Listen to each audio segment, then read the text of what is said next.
So that you people will stop asking me, yes, I have heard that Rocksteady is making Batman Arkham Knight. No, I am not particularly excited about it. Arkham Knight is not being released on the Wii U, which means that if I want to play it, I have three options. Either A, buy it on PC and have it run at 1 frame per second because that game's graphics are insane and I don't want to blow $1,000 on pointless crap to build a gaming PC and then cross my fingers the game works right even then.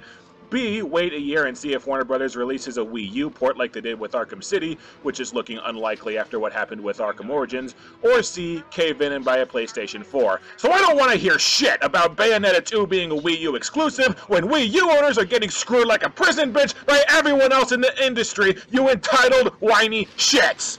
Anyway, on a different and more positive note, I no longer have a reason to get a Nintendo 3DS. Batman Arkham Origins Blackgate has been released on consoles, and since I'm a loyal fan of this series, I bought it. The game begins with Catwoman stealing... I'm not really sure, we never learn what she stole, and Batman chases her down and sends her to Blackgate. A few weeks later, Blackgate is overrun by criminals and Batman goes to investigate. You meet up with Catwoman, who decides to help you and fills you in on what's going on in the prison. Black Mask, the Joker, and Penguin have taken over different chunks of the prison, and all of the surviving hostages are locked in the Arkham Wing. To get into the Arkham Wing, you need access codes from the Joker's territory, the power restored from Black Mask's territory, and the entrance is in Penguin's territory. So you have to make your way through the entire prison, stop all 3 villains, and save the hostages. I'm gonna go ahead and check my inventory real quick. Let's see. I've got no gadgets except for batarangs. Batman knew in advance that he was breaking into Blackgate mid-riot with tons of villains who want him dead, and he didn't think it necessary to pack any of his gadgets from Arkham Origins. Let's see what it says about my suit.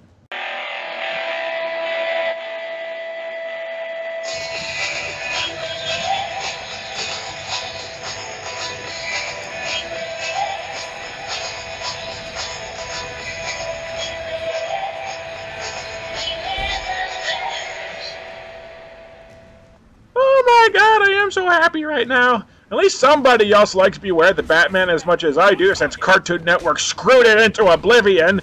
I played the entire game using the Beware the Batman suit, which was added for the deluxe edition on the consoles. Not only does it look awesome and unique from all the other suits in the game, but it also cuts the damage you take from bullets in half, giving you a little extra power-up.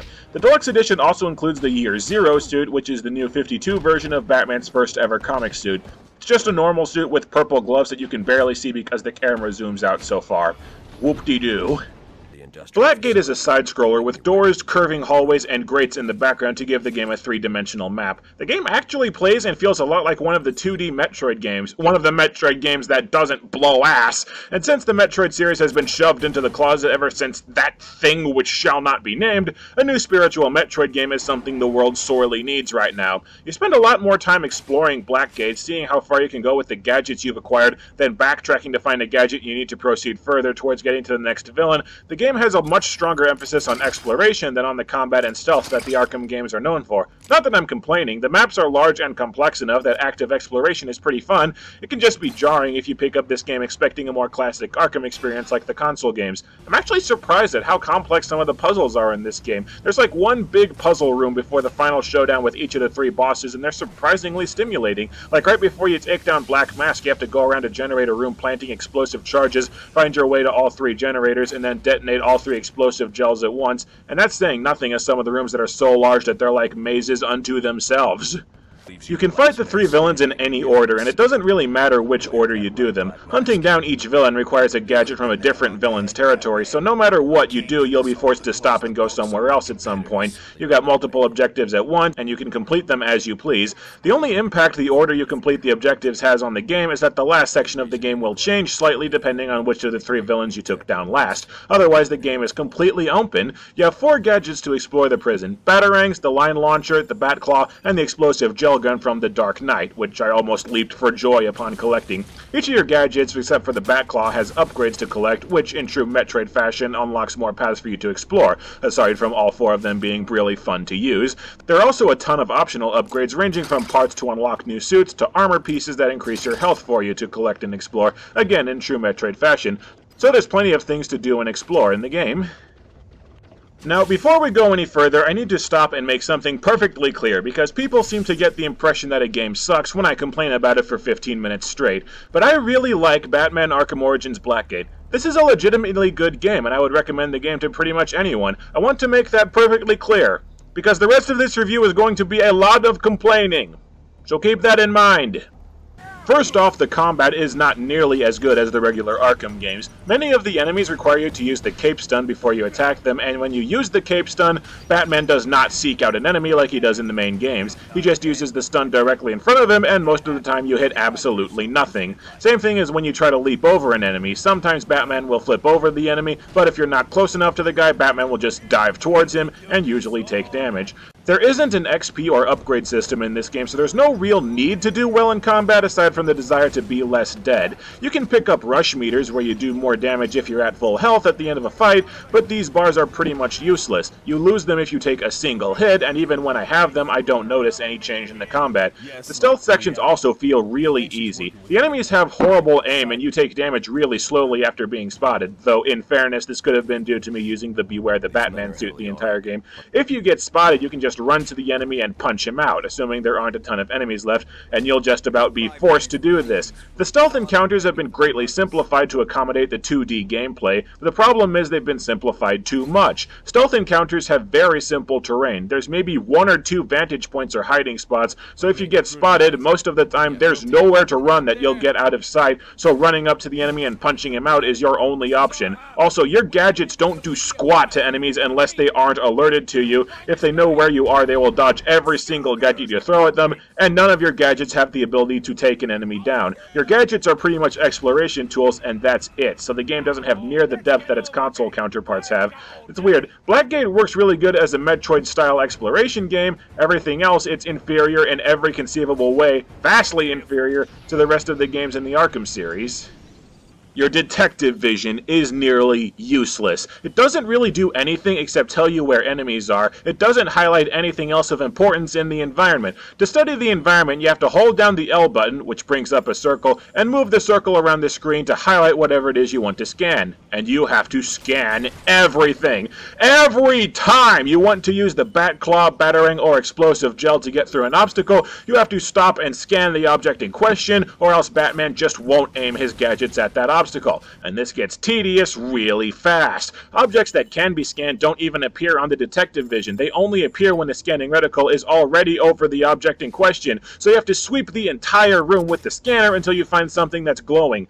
This really becomes an epic pain in the ass in the detective cases. There are 14 cases, each of which has 3 to 5 clues scattered throughout the map, and if you scan all of the clues, you solve the case and learn about something that led up to the riot. The detective cases are really interesting, and you naturally want to solve them, but here's the thing. You have absolutely no idea where any of the clues are. Clues can be anything, and I mean anything. A few of the clues are only a few pixels large and hidden inside a dark sewer grate, and these damn things can be anywhere. The only way to find clues is to stop in every room, on every screen, and scan the entire screen with the analyzer, and if you're as obsessive about finding these clues as I am, this almost doubles the time it takes to get from place to place until you finally give up and decide to look it up in a walkthrough later. Midway through my second playthrough, I figured out the game actually does give you a hint that you're close to a clue. Batman will turn his head to look at any clue that's in the area. But even if you notice an animation that subtle, how are you supposed to guess that's not just a regular idle animation? I actually read the instructions and they don't say anything about this.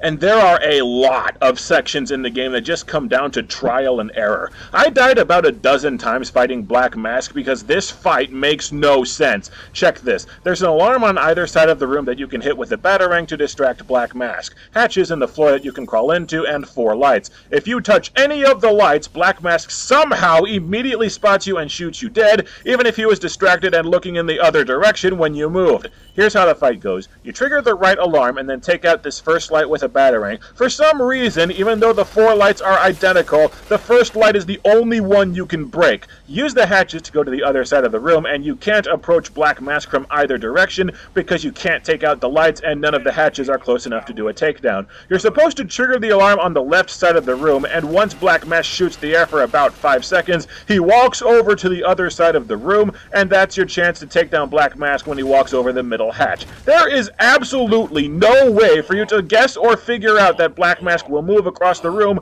unless you, for no real reason, decide to trigger the alarm and then sit on your ass for several seconds. Or, squat down because at that exact moment Batman needs to take a dump. The Penguin boss fight makes a little more sense. Penguin summons mooks with miniguns that can kill you instantly, and you can't get anywhere near them without being detected immediately, which you die a half-dozen times before you figure that out, and you also can't glide kick. You're supposed to use the bat claw to rip the ammo packs off their backs, and that's what takes them down. This is a pretty good boss fight. It just takes about a dozen deaths before you figure out how the hell it works. I'll get into this more in my next review, but the one thing I can't stand is trial and error gameplay. Games where the only way to progress is to die over and over and over again until you hit upon the string of moon logic the designer had in mind. It's not that the game is asking you to think and figure out a puzzle. It's not a puzzle. The game just flat out doesn't tell you anything, and your only hint that you have to do something special comes when you're crapping out your own spleen. This game is padded more than a middle school girl's training bra. There are 3 special endings and 3 unlockable batsuits that you unlock depending on which villain you fight last, and in addition to that, even though you can find the parts to the batsuits scattered across the levels, you won't find any of the belts to complete any of the suits except for 1 hidden in the levels. So to unlock all of the cutscenes and unlock 6 of the 7 hidden batsuits, you have to play the entire game no less than 3 times. This is a good and enjoyable game, but I'm not going to sit down and play it 3 times in a row. That'd give anybody burnout. They do throw you a bone because the one suit you can unlock no matter what order you fight the bosses is the Blackest Night suit, which makes you immune to damage while equipped. So they figured that you'd play the game 3 times in a row if they let you play in God mode. I see the line of thinking now. But the major problem, the one humongous problem that I have with the game, and I cannot talk about this without spoiling the entire story, when the final twist goes off and the whole story is over, this game's story is stupid. It's the lottery grand prize of stupid. It's Bionic Commando arm wife levels of stupid. I know this game is still fairly new, so if you don't want the game spoiled, jump off this train now because this bitch is about to derail. Okay, you have been warned. Don't come whining to me if I spoil the whole game for you now. So we find out that there are no hostages in the Arkham wing. Bane is locked in the Arkham wing, and Catwoman was hired to get into Blackgate and break Bane out. And the person who hired Catwoman to do this? Amanda Waller. She sent in Catwoman to start the riot at Blackgate in order to recruit Bane for the Suicide Squad. Okay, let's see if I can count the number of things that are wrong with this story.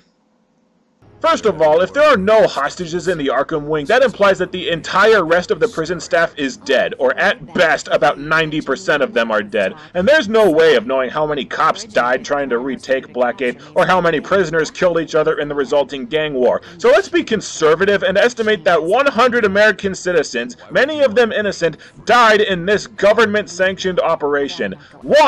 I would hope that if a government official proposed a plan that would directly result in the deaths of that many innocent American civilians, their ass would be fired before the meeting was over. This is not a matter of national security. You don't need Bane for the Suicide Squad. You don't need the Suicide Squad in general. This is one government official's pet project. Do you think Amanda Waller could suggest breaking a supervillain out of prison and killing a ton of innocent people basically just for the hell of it, and anybody interested in keeping their job would let her go through with it, especially in the age of Edward Snowden and WikiLeaks, when this shit is guaranteed to get out sooner or later and bring a shitstorm the size of Hurricane Katrina down upon everyone involved? But in case my faith in humanity is misplaced and our government really is that corrupt, 2, there are thousands of easier, let alone more legal ways to get Bane out of prison. Get him transferred to a federal prison that you have easy access to. Bane was a notorious international mercenary. You could probably send him to Guantanamo and nobody would bat an eye.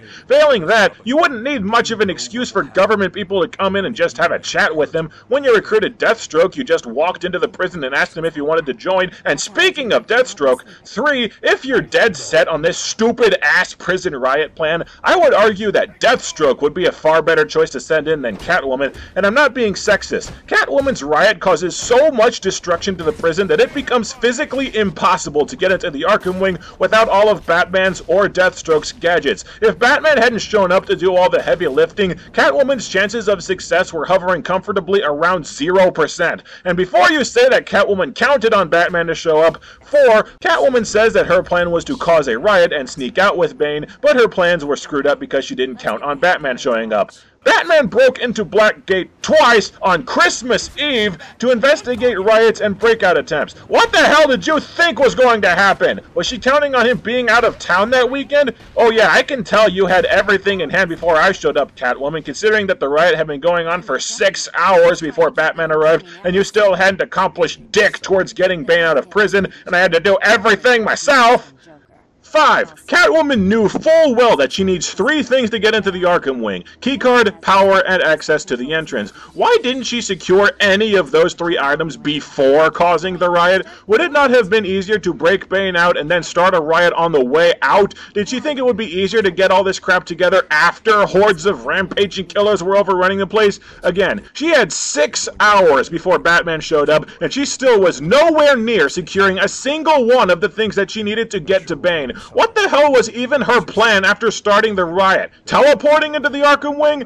6. Do you have any idea how anticlimactic it is that Catwoman is the final boss of the game? The same villain you beat with ease at the very start of the game? The only reason it turns into a moderately fair fight is because she hits you with a flashbang, and the section afterwards is the most infuriating, not explained, nonsensical trial and error portion of the game. And you never get the chance to punch out the lights of the real mastermind behind the prison riot. All of the villains get away. Catwoman gets a clean record for helping the government. Amanda Waller doesn't get Bane, but she gets away with sanctioning an operation that directly killed dozens of American citizens. All 3 of the main supervillains escape from prison in their respective special endings. You finish the game and you haven't accomplished anything. Even the mini-bosses Deadshot and Bronze Tiger get away scot-free. They get recruited for the Suicide Squad. This entire ending blows ass! 7. Catwoman is supposed to be the bad girl love interest for Batman, but do you really think he'd consider for 1 second trying to get into the pants of a woman who instigated a prison riot and directly led to the deaths of dozens upon dozens of people for completely selfish reasons and doesn't even feel a hint of remorse about it? I'm pretty sure that's the very definition of a sociopath. And another thing, I don't know if they're promoting a Suicide Squad video game or the upcoming Assault on Arkham movie, but it better be damn amazing if you hijacked not 1, but 2 games in a highly respected and beloved franchise to advertise it. Because when all is said and done, this story has so little to do with Batman that it's basically a feature-length advertisement for the Suicide Squad. Yeah. Okay, done for real now. Batman Arkham Origins Blackgate is a sometimes weird but very good game. It plays more like Metroid than any of the other Arkham games, but it's still good as long as you know what you're getting into when you buy it. Its gameplay could have been a bit more polished, and its story sucketh major ass, but it's still a title I'd highly recommend. But do I like it enough to immediately begin a 3rd playthrough for those last 2 suits and last cutscene? No. No, I don't.